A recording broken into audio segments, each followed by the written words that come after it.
L'Ukraine vient de porter un coup dévastateur au cœur même de la machine de guerre russe. Dans une opération audacieuse menée en pleine nuit, des drones ukrainiens ont traversé près de 400 km du territoire ennemi pour frapper l'une des ressources stratégiques les plus précieuses de Moscou, l'aciérie de Novolipetsk. Cette attaque spectaculaire n'est pas simplement une opération militaire parmi d'autres. Elle représente un véritable changement de paradigme dans ce conflit qui s'éternise. Pourquoi ? Parce que cette installation sidérurgique colossale assure à elle seule jusqu'à 20% de toute la production d'acier russe, un coup direct dans l'armure de Vladimir Poutine. Mais comment l'Ukraine a-t-elle réussi ce tour de force? Et surtout, quelles conséquences cette frappe stratégique aura-t-elle sur l'avenir du conflit? Plongeons dans les détails de cette opération qui pourrait bien marquer un tournant décisif. Tout a commencé dans la nuit du 13 février, lorsque le gouverneur de la région de Lipetsk, Igor Artamonov, s'est vu contraint d'admettre qu'un raid massif de drones avait frappé sa région. Dans une tentative désespérée de minimiser l'impact, il a prétendu que seuls des débris de drones abattus étaient tombés sur des habitations et une usine locale. Mais la réalité est bien différente. Des vidéos circulant sur Internet montrent l'usine métallurgique de Novolipetsk en proie aux flammes, avec d'impressionnantes explosions illuminant le ciel nocturne.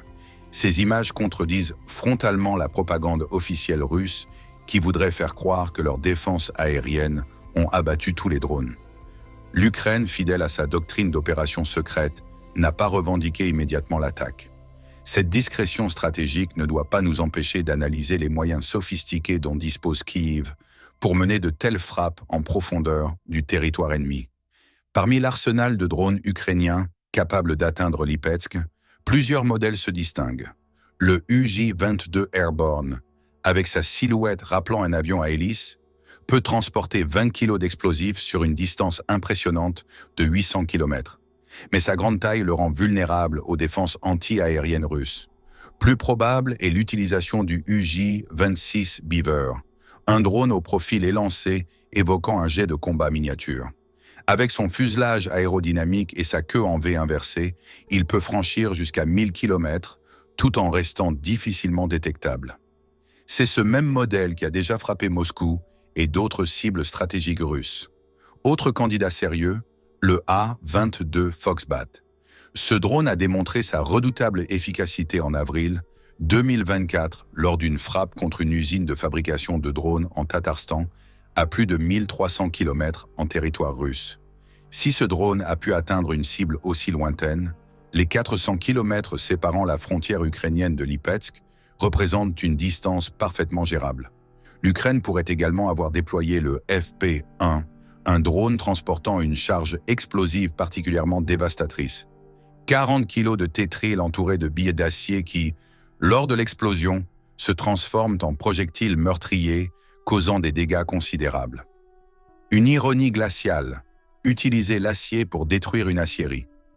Mais au-delà des considérations techniques, pourquoi cette cible particulière?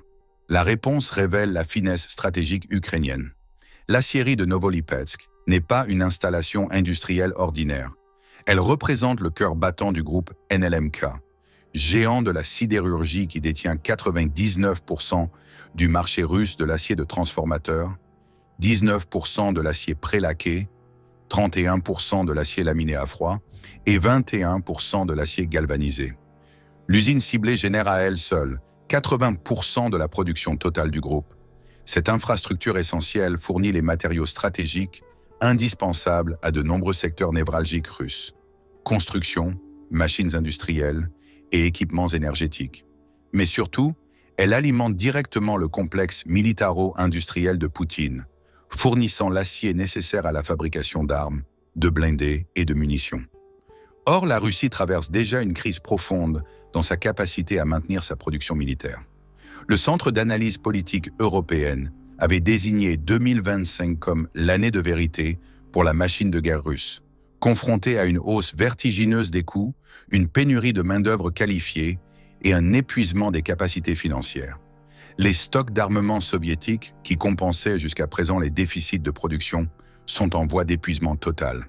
Face à l'offensive russe dans le Donbass et les tentatives de Poutine de reprendre le territoire perdu à Koursk, Cette pénurie d'acier pourrait s'avérer catastrophique. En frappant l'acierie de Novolipetsk, l'Ukraine n'a pas simplement détruit une usine. Elle a porté un coup décisif à toute la chaîne logistique militaire russe. Sans acier de qualité, impossible de fabriquer de nouveaux chars pour remplacer les 10 000 déjà perdus, ou les 21 000 véhicules blindés détruits depuis le début du conflit. L'impact économique est tout aussi dévastateur. L'industrie sidérurgique contribue à environ 5% du PIB russe et Poutine compte sur ses revenus pour financer sa guerre. Or, les exportations d'acier russe ont déjà chuté de 11 millions de tonnes entre 2022 et 2023, entraînant une baisse de revenus de 186 à 154 milliards de dollars. La production mensuelle d'acier russe s'effondre de 6,6 millions de tonnes en mars 2024. Elle est tombée à 5,7 millions en décembre. Avec la mise hors service partielle ou totale d'une installation assurant 20% de cette production, le coût est brutal pour l'économie de guerre russe. Mais cette attaque recèle une dimension supplémentaire, plus subtile. Elle vise aussi Vladimir Lysin, propriétaire de NLMK et troisième homme le plus riche de Russie en 2023. Son parcours est fascinant. En mars 2022, il était l'un des rares oligarques à s'opposer publiquement à l'invasion de l'Ukraine, qualifiant dans une lettre interne les morts ukrainiennes de tragédie impossible à justifier. Malgré cette apparente opposition, Lysin n'a jamais rompu ses liens commerciaux avec le régime. Une enquête de 2022 révélait que son groupe entretenait des contrats avec 8 entreprises majeures de l'industrie de défense russe, fabriquant notamment des drones et des armes nucléaires. Étrangement, contrairement à la plupart des oligarques russes, Lysin n'a jamais été soumis aux sanctions occidentales, à l'exception de l'Australie qui lui a interdit son territoire. Cette clémence inexpliquée a peut-être motivé l'Ukraine à prendre les choses en main. Plutôt que d'attendre des sanctions qui ne viennent pas, Kiev a frappé directement ses intérêts économiques. Le message est clair. Aucun acteur de l'économie de guerre russe n'est à l'abri, même sans sanctions internationales. En touchant Lysin au portefeuille, l'Ukraine espère peut-être raviver son opposition à Poutine, créant ainsi des tensions au sein même de l'élite russe. Cette frappe sur Lipetsk s'inscrit dans une stratégie ukrainienne plus large et méthodique. Dans la seule nuit du 13 février, l'Ukraine a lancé 83 drones contre diverses cibles en Russie. 12 sur Lipetsk, 37 sur Bryansk, 12 sur Kursk, 9 sur Tver et d'autres sur Kaluga, Voronezh, Belgorod, Smolensk et Rostov. Cette approche n'est pas nouvelle. Depuis le début de 2025, l'Ukraine a mené au moins 6 attaques majeures contre des infrastructures stratégiques russes. La raffinerie de pétrole de Volgograd, qui traite 6% du pétrole russe, celle de Ryazan, une usine chimique à Bryansk, et une distillerie à Tambov. L'acierie de Novolipetsk elle-même avait déjà été ciblée en juin 2024, lorsque 7 drones ukrainiens avaient endommagé une station d'oxygène et une unité de séparation.